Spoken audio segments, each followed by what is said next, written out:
Hello, everybody. Welcome to another episode of the Thriving Adoptees podcast. So today I'm delighted to be joined by Charlotte. Charlotte Laws, all the way from LA. She's got up. She's got up early. She hasn't even walked the dogs yet.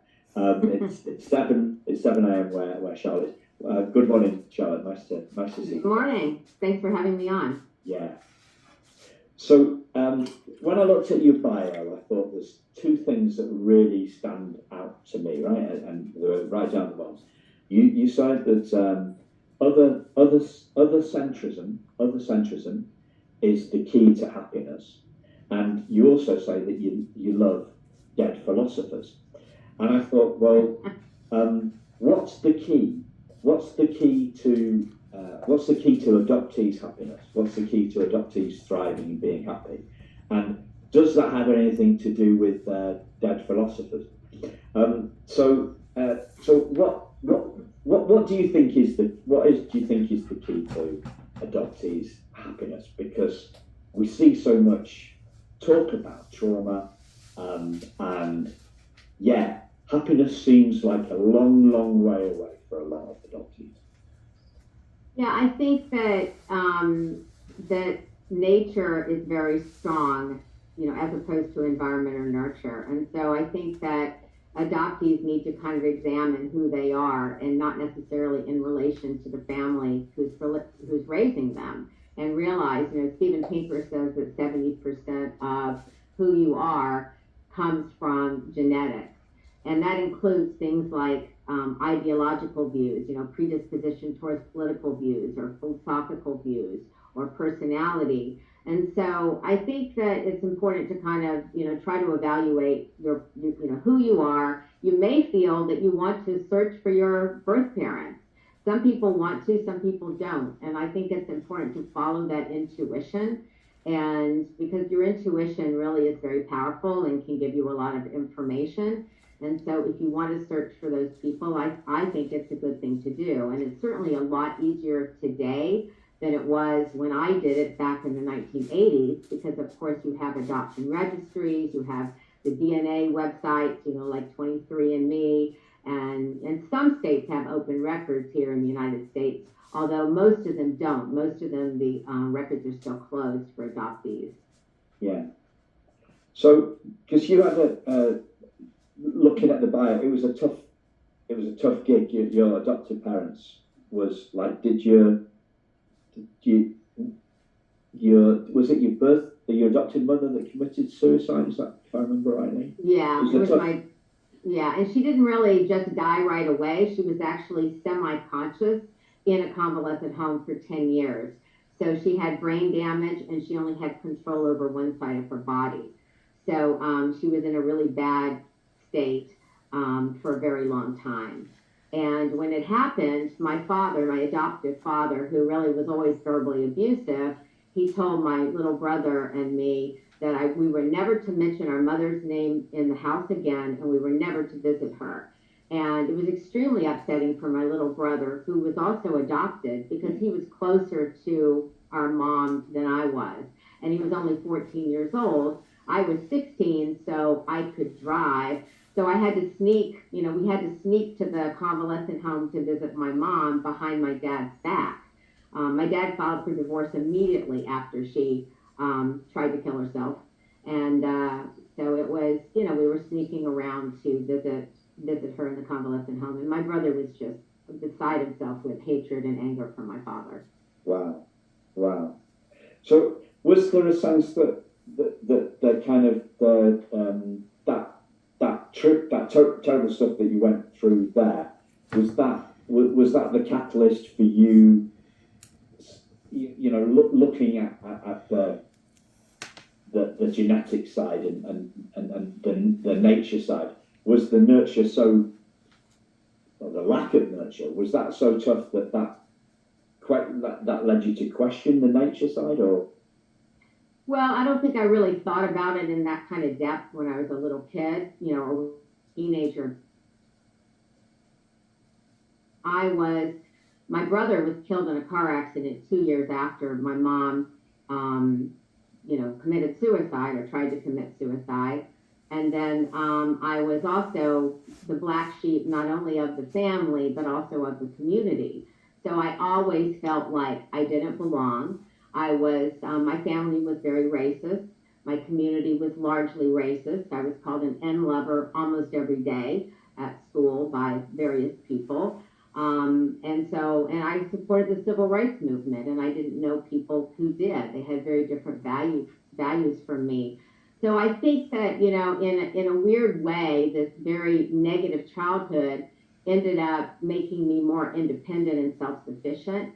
And I got to the point as a teenager where I didn't really I really never listened to my parents very much, to be honest, anyway, but I definitely was very much only relying on my own opinion and my own values and pretty much discarding everybody around me. And at a very young age, and could not wait to escape. And thank God for the TV, because the television is the only reason I knew that there were other kinds of people around the world who were different from the community where I was raised. And so I became very drawn to the entertainment industry at a young age because I saw that they tended to be open minded. They were very accepting of different kinds of people. And I loved their flashy clothes, to be honest. I loved those sequin dresses, which I was raised in a very elite debutante society. We were not supposed to wear things like sequins or rhinestones. We were supposed to wear the very conservative debutante clothes. And so that's another way I was very different from that community. So I kind of went from there. Other centrism, which is helping others, is basically fighting for a cause like civil rights or animal rights or gay rights or women's rights, or just helping, volunteer in a shelter, whether it's a human shelter or an animal shelter. Just doing things for others is what I've learned in my life really leads to personal happiness. And so I always advise people to do that, if they really want to be happy, rather than sitting around, watching TV or, buying the latest little trinket and thinking that money is going to make you happy, or, being so absorbed in yourself that every little thing upsets you. Someone says something mean to you, who cares? Ignore it. It doesn't matter. You don't need to get revenge. You don't need to get all steamy angry about it. Just ignore it, go on with your life, and try to be an example. Try to do good things for others, and that will bring you personal joy. That has been my experience. That's been your experience. So the feeling you felt like fundamentally you never fitted in with your adoptive family, but you were that black sheep. Have you found you went into entertainment looking for those kindred spirits? You saw that on the TV. Have you found? Has that helped you find your tribe? Yeah, I started out really with teachers becoming kind of my substitute family. So I was very close to my teachers at school. And I have to say, I'm very happy that I went to a prep school, but I went to a very good school. And I literally went to the teachers' houses all the time. I was really good friends with a lot of them. And so they were kind of like parents to me. And then the entertainment industry became like a substitute family after that, which definitely made me feel like I could, I had a group to belong to, and they were very accepting, and mostly it was people in the music industry, which they tend to be very outgoing, and, they're on the road all the time, so they kind of don't really have a rooted family so much. They have their family in every city, that type of thing. And then when I got to my mid-20s, I decided to track down my birth parents. And my adoptive father had told me that the records were destroyed, that everything was burned, everything was destroyed. And I didn't really completely believe him. So I decided to kind of pursue that information, which was extremely difficult because the records are closed in Georgia and there were no resources to help adoptees back in those days because we didn't have the internet, we didn't have any sort of resources at all. So I had to kind of use my party crashing skills, which I used to get to entertainment people, to make them my family. I had to use those kinds of skills to track down my birth parents. and it was, wasn't that easy. So I started out by calling the hospital where I had been born and pretending to be from a psychiatrist's office. I mean, it's the most ridiculous story. I can't even believe they fell for it. But I said that I was calling from this office, and we needed to have the names of the female children born on this particular day. At your hospital, because we have a patient who can't remember her name. She has amnesia. I mean, this ridiculous story. Yeah. And I was given 4 names, and so I wrote these names down, and then I kind of like tried to dig into my being to see which name might be mine. And I decided that the name Rochelle Wilpin, that must be the one it is out of the 4 names. And so I had already contacted the adoption agency, and they had sent me redacted paperwork. So it had big black marks over the names and addresses and all the pertinent information. And so I showed up in person at the adoption agency, and I met with this lady who said, we can't give you any information. It's illegal. It's contrary to criminal law and civil law, etc. And so I said to her, well, could my name be Rochelle Wilpin? And she was completely freaked out because she thought, oh my God, that's the wrong name, and she's going to find the wrong people, and everything's going to be turmoil, right? So she said to me, I'm going to leave the paperwork open on my desk for 10 minutes. I'll be gone for 10 minutes. It's all going to be right here. Do you understand? And so I said yes, and she left the room, and I wrote down all the information off the paperwork. And my last name was really similar to Wilpin. I mean, really similar. And none of the names on the list were my name. And I later found out that my mom had given birth through the free clinic, and so that's why my name had not been on the paperwork, on the information I had received from the hospital. And so I had the names, but then I had to try to track down my parents. And my last name, my father's last name, was extremely common. His first name and last name, there are probably like millions of people on the internet with the same name. So, but they had told me that he was in seminary school studying to be a Baptist minister when he put me up for adoption. And so I knew that Emory University in Atlanta had a really good seminary school. So I called them up, and I just said, I called the Alumni Association, and I said, do you have any information for this, this former student? And they gave me a number for a professor, and that is how I found him. I called him initially. I told him who I was. He denied being my dad and hung up. And I just believed he was my dad. So I called him right back like 5 minutes later. And I said, I think you are my dad. And he said, you're right, I am. And that's how it all started.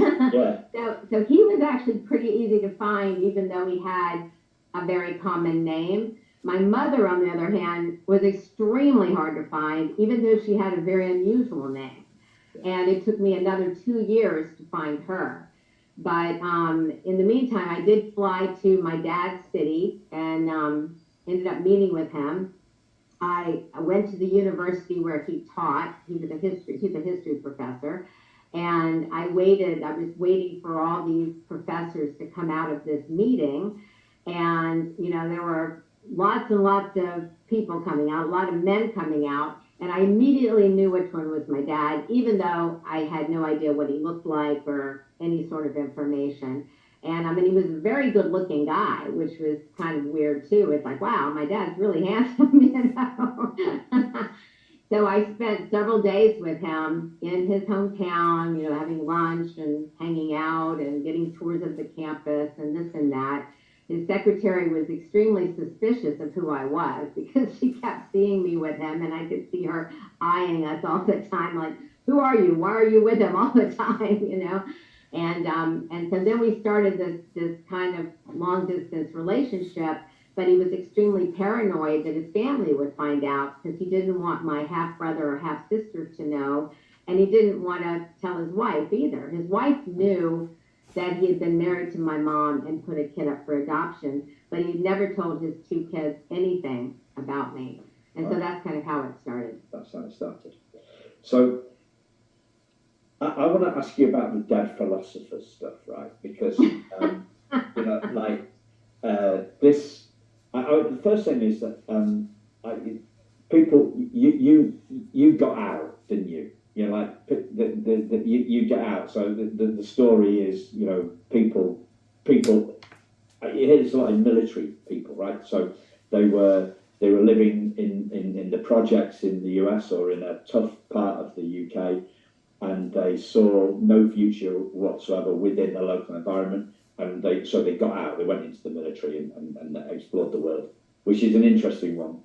In bearing in mind your philosophy, so the British Army used to have a slogan, so join the army, see the world, and I used to think, well, join the army, see the world, and kill people. It's you're not really doing it. And I didn't go into that. Funnily enough, that wouldn't be my thing.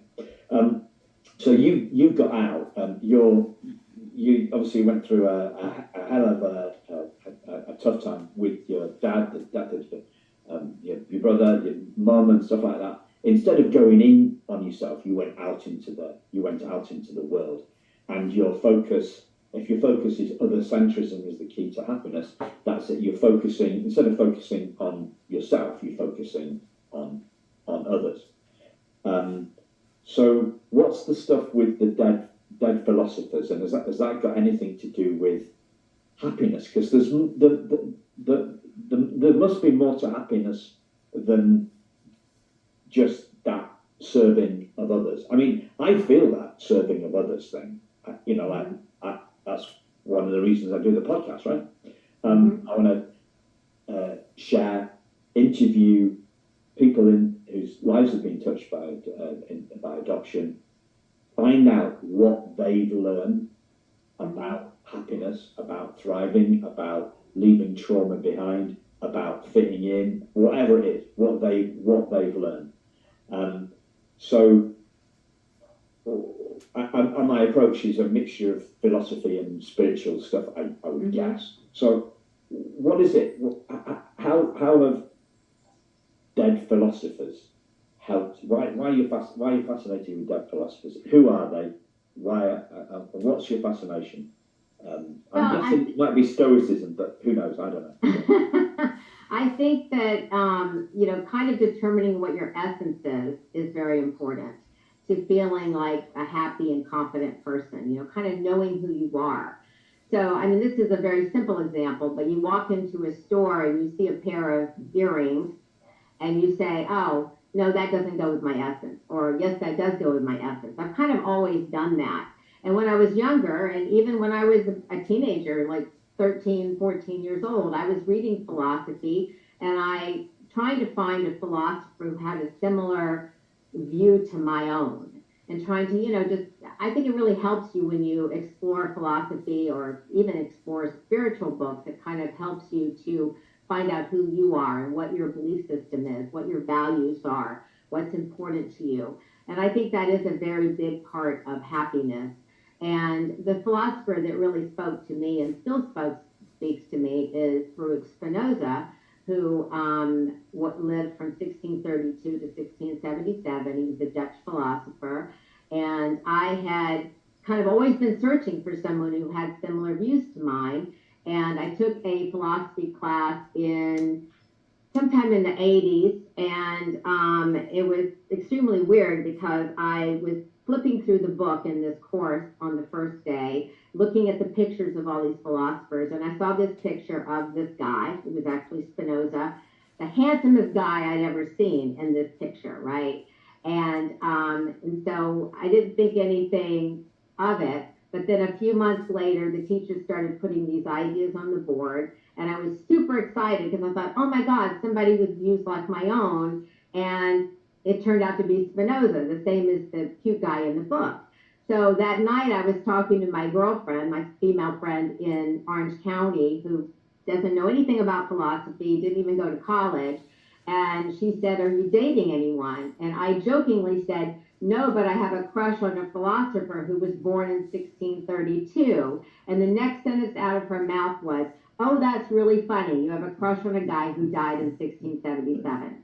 And I said, why did you say that? And she says, I don't know, because he did die in 1677. And so that was kind of like my first weird experience in my life. And it kind of cemented this connection that I had even further. But his philosophy definitely speaks to me. I definitely have the same philosophy. And so I think that when you do that kind of investigation through books, I think you can sometimes solidify your own who you are as a person. And if you're adopted, it's probably even more important because you don't, the people who are raising you don't necessarily have this, that same value system, those same beliefs. And that's okay. You need to accept yourself for who you are, investigate who you are, and not think that you have to be the same as your mother, your adoptive parents, or your adopted, siblings. Yeah. So, um, sorry, listeners, just dropped my pen there. That's not very professional. So, the essence of who we are, you used. So, how do you see essence? What does that mean to you in a sentence or two? Well, I mean, a lot of times I call it the creative essence because I think that your essence can change all the time. And I think that you're kind of creating it yourself because you're deciding the kind of person that you think yourself to be. So, you're a person who loves animals, you're a person who likes salad. Well, maybe next week you won't like salad anymore, and that's okay. I mean, your essence, you can decide who you are, but you also are kind of examining what things are important to you. I think, just kind of a self examination and kind of something that you're always doing all your life is kind of examining who you are and what your beliefs are and how those beliefs may change or not change. But people, when they do studies, they do find that people essentially don't change much throughout their lives. They're kind of the same person from the beginning to end. And there are lots of really interesting twin studies and adopted children studies that, talk about how, genetics are so important and how you are kind of the same person from beginning to end. I mean, there are even a lot of studies about crime and how you can have criminal tendencies from genetics and end up being adopted by a law-abiding family and then committing all these crimes. And then, like Jeff Landegren, for example, is one. He was adopted by a family. He was always had these criminal tendencies. He was always a problem for his adopted parents. Eventually, he murdered a couple of people. He was on death row. That's when he found his birth family. His birth father was on death row in another state. His grandfather had been in a shootout with cops and had been killed. And his great grandfather had been a mastermind criminal. And his adopted sister said to the media, I think the day he was born, his fate was already sealed. So there are a lot of stories like that, which are kind of interesting, where you say, so that's, if you're an adopted kid who has an intuition that you don't want to meet your birth family, that might be a reason why you don't. You may intuitively think, gee, I'm not sure that they're going to be the kind of people I want to meet. And that's why I say you should go with that intuition. But surely something that's essential to us doesn't change. Well, I mean, I don't know that you could even pinpoint if you were trying to say that, what is a person's essence. I think that things are always changing. So I don't think that when it comes to a person's essence that you would say that that is, stagnant. I would say that because I think that a lot of it has to do with self-interpretation, and self-interpretation can change from day to day. I think that probably the core of who you are is generally going to be the same, but as I said, you may change your mind about who you want to be, and you're affected by the environment as well. Society and all of your experiences, those change you. I mean, that's 40% of, or 30% according to Steven Pinker, you're, changed by your environment and surroundings. So, yeah, I understand your point. The word essence is not supposed to change, but I think that when you're talking about a person's essence, I think it's a very creative enterprise, something that you are subjectively deciding to a certain degree, and that can obviously change. Yeah, it's down to the vocabulary. So, my view of our essence runs completely counter to that. So my view of essence of self is never changing. So to give you a take on that, what we do changes. So on the identity piece, there you are. So I'll make this. This might. I don't talk to many people about this, and normally it's like people go, "What the hell are you on about, Simon?" But since you're a fellow adoptee, since you've been talking about names, I'm going to try it. Right? Okay. So I remember getting I remember getting a piece of paper, whatever they call it. They called it an original birth certificate. It wasn't. It's just a piece of tatty, crappy paper that said my birth mother's name and my name. Right. So it said David Anthony Flower on it. Right. And she was Patricia Joan Flower. She knew that she was going to adopt me, or have me adopted. The plan was done before the plan was in place before I was born, but she still gave me a name, which I thought was kind of interesting. So when I looked at this piece of paper, when I got this piece of paper, I don't know, I can't remember, 6-8 years ago, something like that. I looked at this piece of paper and I went, oh, I've had 2 names. Isn't that weird? And then a bit later, I thought, because I'm into spiritual philosophers, that sort of stuff. Oh, identity is my obsession, really. Curious obsession. If I have had 2 names, Simon Jonathan Ben and David Anthony Flower, I can't actually be either of them. They're just labels of who I am. So the essence of me is has no name because it's a label. Does that sound a bit wacko to you? Well, what would you say is your essence? Because you got to understand that people, for example, we're always losing hair, we lose skin. I mean, we're always changing That's our body. We're not our body. Well, some people would disagree with you. Yes, Spinoza would disagree with you. I would disagree with you. So It depends on if you're a dualist or not. So if you agree with somebody like Descartes, it's mind-body dualism, or if you're a person who actually is more of a materialist, which is what I am. So you're believing, and you agree with my husband because he believes that there's a spirit. I don't actually believe that, so I have a different view. So you're saying that this essence is a spiritual thing that doesn't ever change. So what is it then? How do you describe your essence? Well, spirit. But are all people the same? Are all people the same as animals? Or all, how do you describe, is a human essence different than a dog essence? Are they all the same? Are they individualistic based on each person? Well, you use the word duality or dual.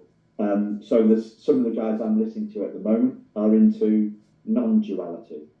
So everything appears, the essence of everything. So the materialist argument that it's matter first, and consciousness exists within matter. The non-dual approach is that everything comes from consciousness. So it's a consciousness first model. Consciousness first, material within consciousness. So in a metaphor then, so this is a Buddhist one, but it's non-duality is the essence of all religions. So we are the sky, and the clouds are our feelings and thoughts and bodies and everything like that. It appears within. Everything appears within the sky, with the sky. They have done scientific experiments where they have discovered that people make moral decisions before they're even conscious of the situation. So in other words, morality is not coming out of consciousness. You're actually making these decisions before you're conscious of it. So I think it's hard to say that consciousness is the first thing, at least based on the scientific experiments that I've looked at. Yeah, it depends how you use the word consciousness. So the usual, like I think of conscious. Am I aware of it or not? I'm that's more like is it in my brain? The consciousness first model. It's a bit wacko to it. I'm just kind of getting into it, so I can't. There's a lot of debate going on, and basically all the scientists are coming at this from a material perspective, and the non-duality people are coming from a consciousness first approach, and having really, really complicated, hard to follow conversation that I'm just kind of getting into it. But the essence of us, to put it in a completely different way, right? I saw my father-in-law who had died, and the essence of him had gone. The life force that animates him was no longer there. The essence. He wasn't him anymore. So identity as life force, as spirit, as the thing that drives the ghost in the machine, the thing that drives the body. That's kind of where I'm coming from. And I'm saying, oh, we're not our body. Well, it depends which way we look at it. So from one perspective, we are our body, but from another perspective, we are the animating force that drives our body. And it's and that's why I'm talking about getting into the essence of who we are. So how does that make any sense whatsoever within the adoption conversation? What the hell has this got to do with anything? Well, the adoption world and the psychology, the psychiatry world and psychology world is obsessed with trauma, right? They're obsessed with trauma. I believe that we should be trauma informed and hope obsessed. So I believe that essentially we are not our trauma. Our trauma does not define us. And the metaphor I use for this, I often use for this, and maybe listeners will have heard it before, but we haven't spoken before, so I'm going to explain it to you, right? So I'm holding a fist up to my camera on my computer and showing that to Charlotte. So the fist is my metaphor for trauma, because trauma often manifests as anger. That's how it has in my life. Adoption trauma or any sorts of trauma so the trauma, my clenched fist, people hit, violence is often comes from trauma. That's why there's so much violence in prison. But if I open my fingers and unclench my fist, as I'm doing on the camera now, not a good one for audio, this, ladies and gentlemen. I reveal a glass diamond shape, a piece of glass that's shaped like a diamond. So if this was £7, $8 off Amazon, if it was a real diamond, obviously it would be worth a lot more than that. But that is the perfection of who we are, the essence of who we are, the life spirit of who we are. So, and that is hidden. The essence of who we are is hidden by the trauma that we've been through. And everybody's obsessed with the trauma, and nobody's looking at the perfection that's hidden by that.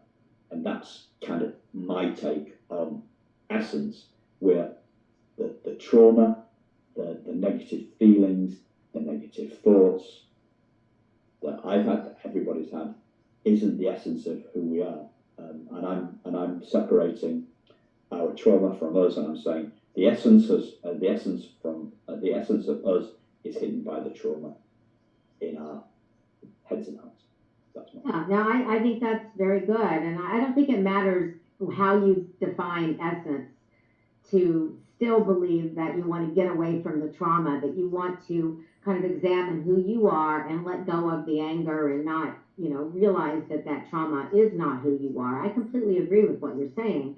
I just don't think it matters whether you say that essence is fixed or whether it's something that's creative and something that's changing.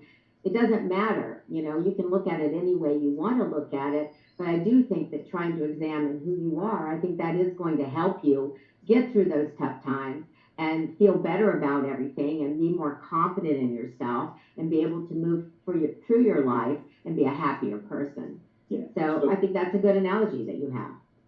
Thank you. So what have you? I went on a bit of a ramble, and this show is supposed to be about the guests' learnings, not Simon's learnings, right? So what have you learned along your journey that's helped you get to where you are now? Because you seem like you went through some real tough stuff when you were a kid growing up. What is it? Yeah, I mean, I think, as I said, I think you have to be, you kind of have to look at who you are. And I think you have to realize that when you're, feel initially angry or upset, you have to realize that the best kind of revenge is being successful. It's not actually getting revenge on somebody, it's actually just, being a successful, happy person. So that's pretty much always the answer to something that's upsetting you. And just trying to be a self-sufficient person and trying not to be petty. And because when I was younger, I actually would get upset about, for example, if a guy broke up with me, I would be very upset about that and crying and depressed for weeks, months. And I hated that about myself because that was such a petty, stupid thing to be upset about. It's like, narcissistic, it's, self absorbed. It's not, think about all the people and animals suffering in the world, people who are on their deathbeds or who are about to have their throats slit in a factory farm. And I'm sitting here worrying about a boyfriend dumping me. And so I spent like many, many years trying to get past that kind of pettiness. And I think I've really kind of gotten to a point where I don't do that anymore. I really look at the big picture. And I think it's important to do that. You say, this little problem may seem to be bothering you and niggling at you, but the truth is, look at the big picture. Think about the kids starving in, Asia or, whatever it is you want to think about and realize you actually have some good things going on and that your situation may not be as bad as others, and have that hope. You were talking about hope earlier. Hope is really important, and be able to try to change your life if you're not happy with something that you do. And that was something I didn't like, was being absorbed over stupid little petty things like a boyfriend. So I think that really helps. That helps. So what was it that led to that shift in perspective for you? I don't know that it was any specific incident. I just know that, I remember when my first boyfriend broke up with me, I was at Caesar's Palace in Las Vegas, and I went into a conference room, and I'm a very against violence kind of person. I mean, it's just horrific to me when things break, for example. But I took these glasses off a tray, and these empty little cheap glasses, and I threw them against the wall, probably like 10 of them. And to me, that was just horrifying that I did something like that. And, that's the kind of thing like, no, I shouldn't have been doing that. I should be able to see the bigger picture, not be so self absorbed to be all upset about this one little petty thing, and, try to just be more high minded, I suppose I would say. And so there were incidents like that, there were no other violent incidents, but there were incidents where I would be depressed and in tears and upset.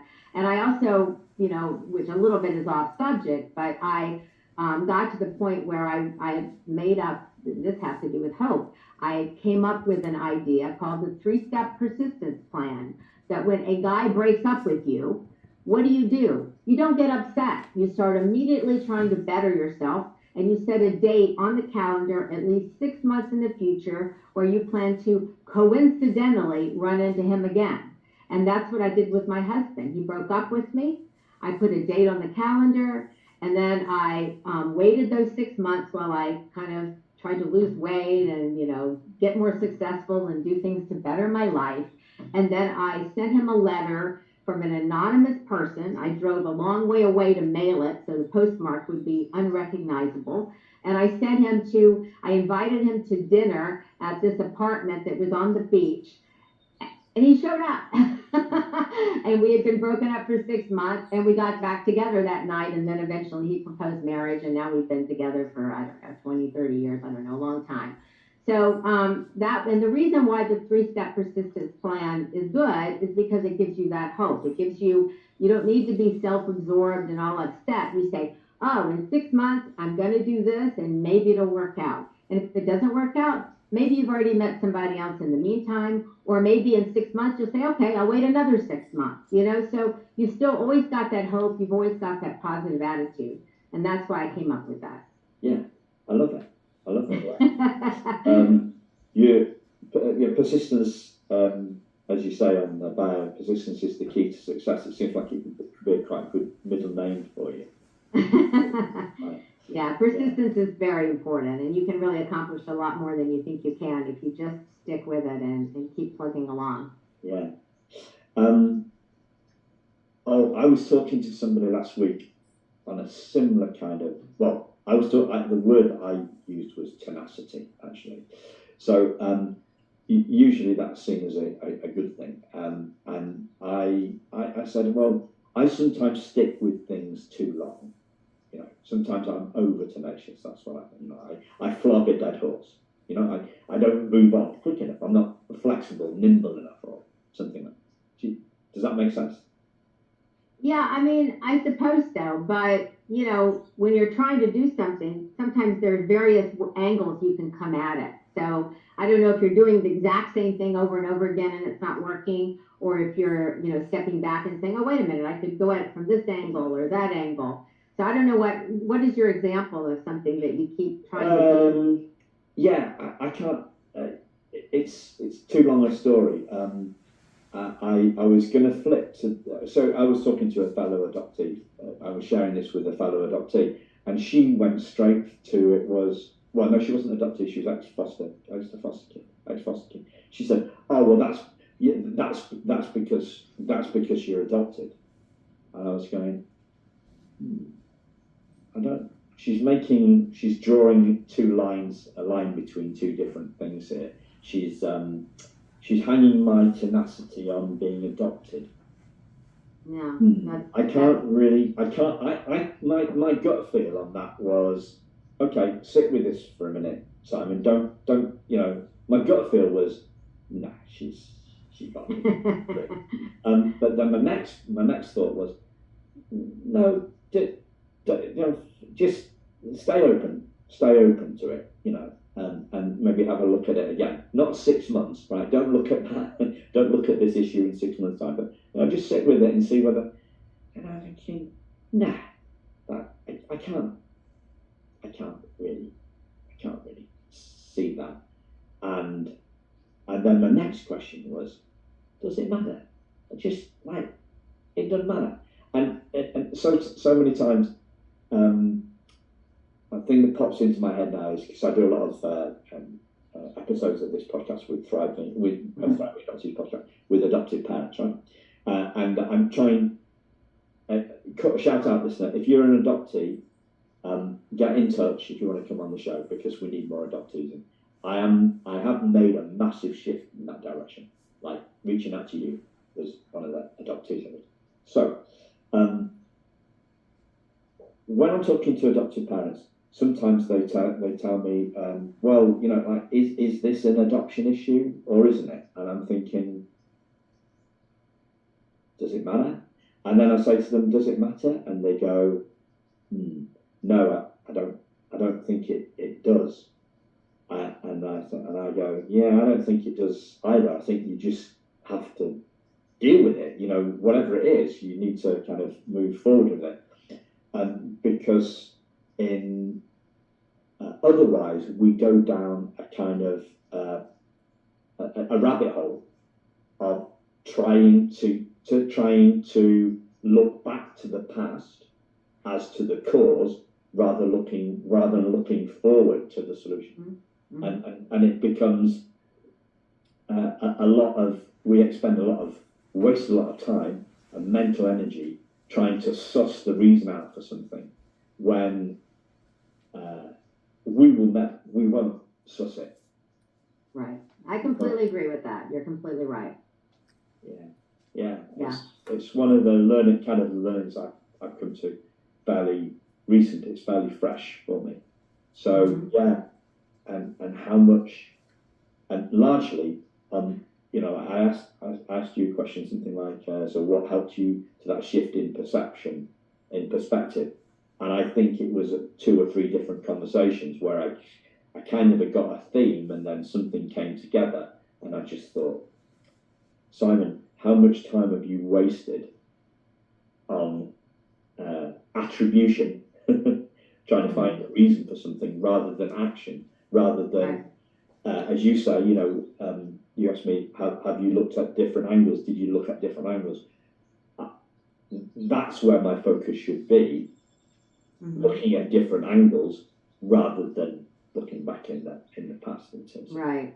I mean, tenacity can come from environmental factors or hereditary factors. And for example, I don't know if this is a direct correlation, but I did find out my birth grandfather was killed by a devil worshiper in 1948. But he was an extremely tenacious guy. He was an attorney. He was going to run for Congress.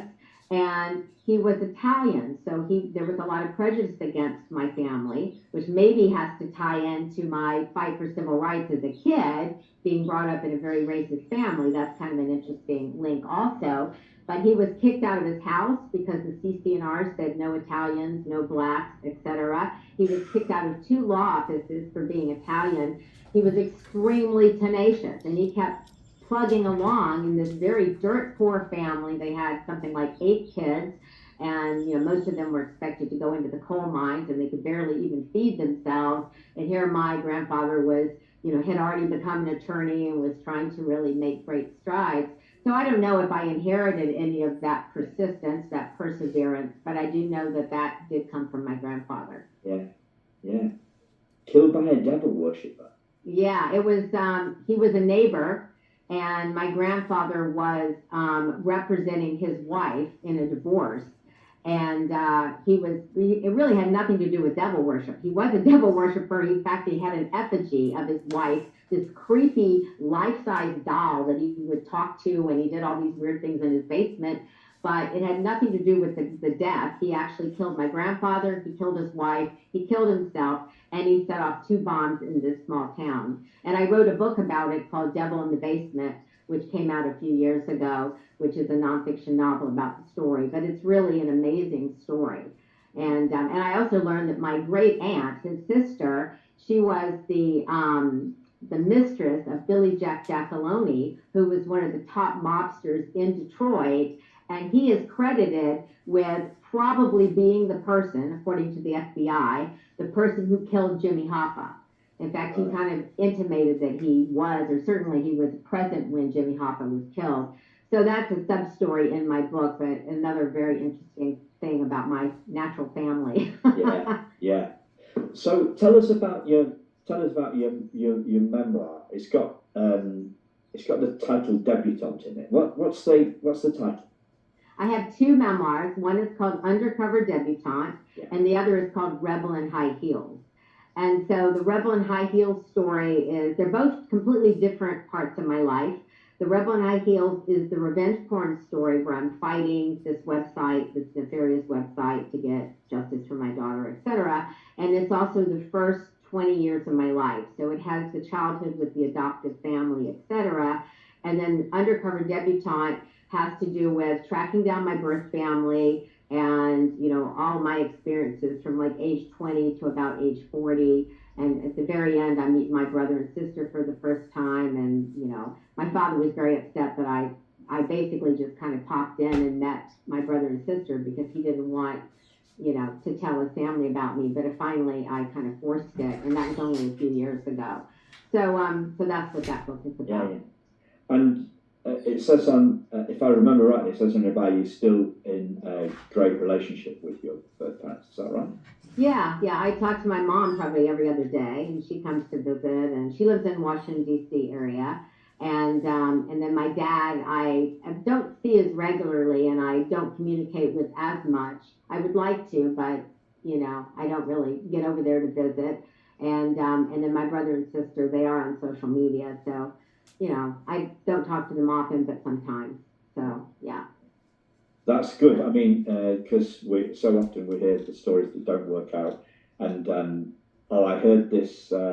Somebody used this term. You might like this being some your snappy titles. Have you heard this addiction? Sorry, reunion porn. Have you heard that phrase? Oh no, I haven't heard of that. Good What though, is isn't it? that? It's good, reunion porn. So yeah, but it's a good phrase, but it often it doesn't work out. So I'm delighted to hear that it has worked out for you. What does it mean? Reunion porn? Reunion porn is good question. I think it's a bit like success porn. So it's like reunion porn. I guess it's the um, showing the everything in the garden is rosy. The pot of gold at the end of Oh, it. I see. So it's all going to work out. It's going to be the answer to your dreams. You're gonna reunite, and here's my reunion story. So it's a sales device in the same way as most things on the internet are a sales device. You're you are be a happy and adopt be a happy and adopt be a happy adoptee. Be happy. Be a happy person. Are you feeling down? Are you feeling blue? All that sort of bringing into people, playing on people's emotions and connecting with them where they're at, and saying, "I used to feel just like you until I found X, Y, Z, and now you can read the story of what I do in my book, or you can buy the $1,000 online course on." That to me, Right. reunion porn is kind of a bit like that. It's kind of like it's the far off dream. Everything's going to be okay. If only this is it always works out for the best, and people then instead of being hopeful about the future, then they delay happiness. I'll be happy when. This is the cultural thing, isn't it? I'll be happy when the Western culture, UK and US. I'll be happy when I've got a job, got a new job. I'll be happy when my kid graduates from high school.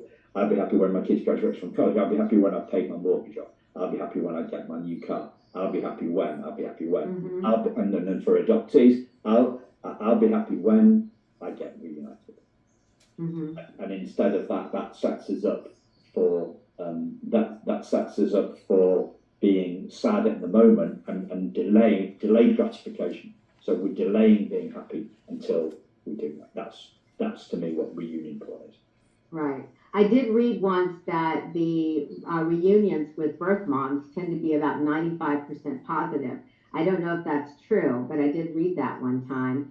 Maybe you have different statistics from that, but yeah. So I just don't know. That's But my mom is great. I mean, she's like, I mean, I just completely loved my birth parents the second I met them. I have so much respect for them compared to my adoptive. Oh my goodness, the complete difference. My father is like philosophical and deep, and he does charity work, and I mean, he's just super cool guy and very intellectual. And my mom is just super practical, and she's very smart with like current events, and she's a very unemotional person, which I think is very cool personally. My father is more emotional. My mom is much more stoic type of person. And but she's just very practical, and I love that. And like one of my best friends said to her, right? We were sitting, the three of us, having lunch, And my friend said to my mom, it must have been so painful giving Charlotte up for adoption. And my mom said, nope, it was the best decision. That's what I felt I should do. And she just said it like that. And I just thought, that's great. My mom is so practical. I just love it. She doesn't sit and harp on it and cry and freak out. And, she went on with her life and had a very positive, upbeat life. And unfortunately, my dad was kind of masochistic. He was the one who said, oh, every time I saw a child, I thought it could be you. And I was in pain all the time. So my dad was the one who was doing that kind of masochistic, hating on himself, feeling guilty, which is a shame, but he's a very moral, religious person, and he kind of believes in, kind of those Western values of, kind of, beating yourself up for making the wrong decision, that type of thing. I don't agree with him on that. So, but that is his way of doing things. So it was interesting, but I have so much respect for both of them. Brilliant. So, as always, listeners, I encourage you to check out the show notes. You'll see links to Charlotte's website, books, where she's on social. I know she's big on Twitter. So thank you very much, Charlotte. It's been a delight, and hopefully we'll speak again. Okay, well, thanks for having me. You're a star. Thanks, listeners. Thanks for listening, and goodbye.